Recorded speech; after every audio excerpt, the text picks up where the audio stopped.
single mother Cinderella. I woke up on the morning of my 12th birthday and immediately wished I hadn't. It was almost 10 and the house had that deathly Sunday stillness. I went to the washroom, clean up the yellow drops and flushed the toilet, all as Mom had trained me to do. I went back to my room and picked the Dark Knight Returns. Lying down on my bed, I began to read. Reading kept my mind off things like how darky all my birthdays have been. Okay, not all, but at least the ones I can remember. I needed no crystal ball to tell me that the present one would be no different. I heard a sudden broom downstairs. Mom must have started on her favorite weekend pastime, vacuuming the whole damn universe.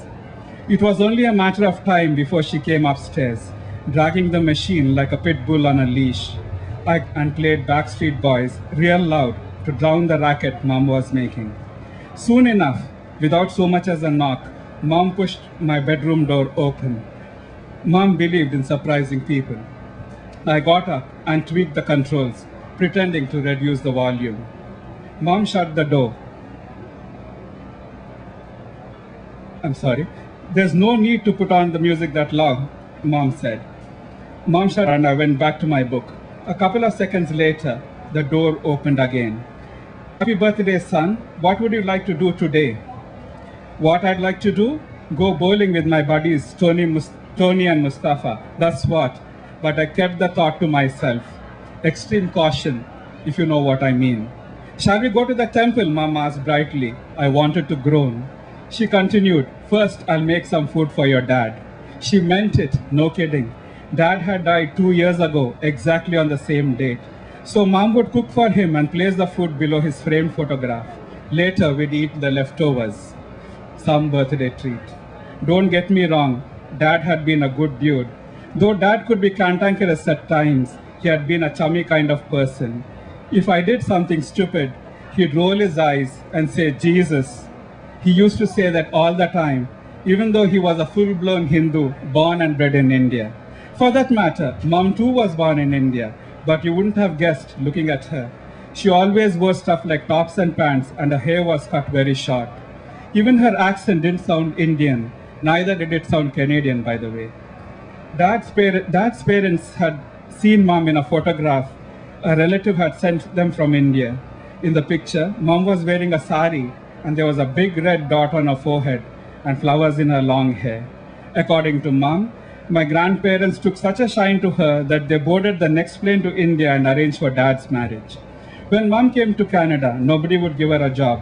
Poor Mom. She had to go to college again and take ESL classes before she finally managed to find work in a dental office. When I grow up, I'd like to be a writer. I like words, nice long words, words that have a majestic ring to them, like vainglorious and grandiloquence. The problem is I suck at spelling. Miss Bowman, my class teacher, said that you must know how to spell if you wanted to be a writer. No sweat, Tony said. You can always use the spell check. But Mustafa said, only ninnies use spell check, da. Mustafa is always right, believe me. Let me go back to the time from when my birthdays and life in general began the downhill slide. On the evening of my 10th birthday, Dad was trying to string a bow tie around my neck. Unlike Mom, Dad was tall and heavily built with large, clumsy hands. He appeared a little out of breath, and droplets of sweat were forming on his brow as he struggled with the tie. It was August and the weather was hot and stuffy, but Mom never switched the AC on until the temperature touched 100 degrees. Celsius, mind you, not Fahrenheit. Mom had bought me a black pinstripe suit to wear to the birthday party. My parents had planned a bash at Chuck E. Cheese. When Dad said that nobody wore a suit to Chuck E. Cheese, Mom simply steamrolled over his objections, like always. Mom had invited all her friends, her relatives, and their children to the party, but Tony and Mustafa were nowhere in the guest list. Now you know why life sucks. Can't you tie a bow tie properly? Mom asked of Dad. She roughly spun me in her direction and started to manipulate the tie. I was half afraid she'd strangle me to death. It's loose, you'll have to tighten it, Dad said. The darn tie was choking me as it was. Fortunately, Mom decided to change tack. So you think you know everything, eh? She asked of Dad. That's how it started. Before I could even get into my pinstripe coat, they were screaming at each other. Then came the usual Act 2, where the things got physical. Dad gave Mom a resounding slap on her shoulder, and Mom replied with a sort of a punch in his stomach. I watched the bout mutely like a referee who had misplaced his whistle. They stopped fighting just as suddenly and got on with the job of getting ready as if nothing had happened. That's Mom and Dad for you.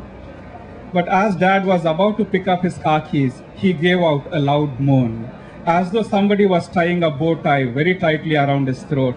He fell down with a crash, breaking a leg of an end table. Mom screamed and dialed 911. We accompanied Dad in the ambulance because Mom didn't know how to drive. I sat in my pinstripe trousers and bow tie next to him. Mom was continually on the mobile, calling her friends and relatives to cancel the party. The paramedic heard her and wished me a happy birthday. Dad looked at me, rolled his eyes, and mouthed, Jesus.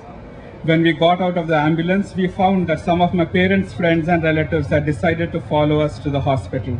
Perhaps they wanted to give Mom and Dad moral support. Or did they think that the venue of the party had changed? Anyways, seeing the long lineup of cars, like a preview of his funeral, must have unnerved Dad. He never got out of the hospital alive. I miss Dad. I think he had loved me in his own peculiar way, whatever Mom says. Thank you.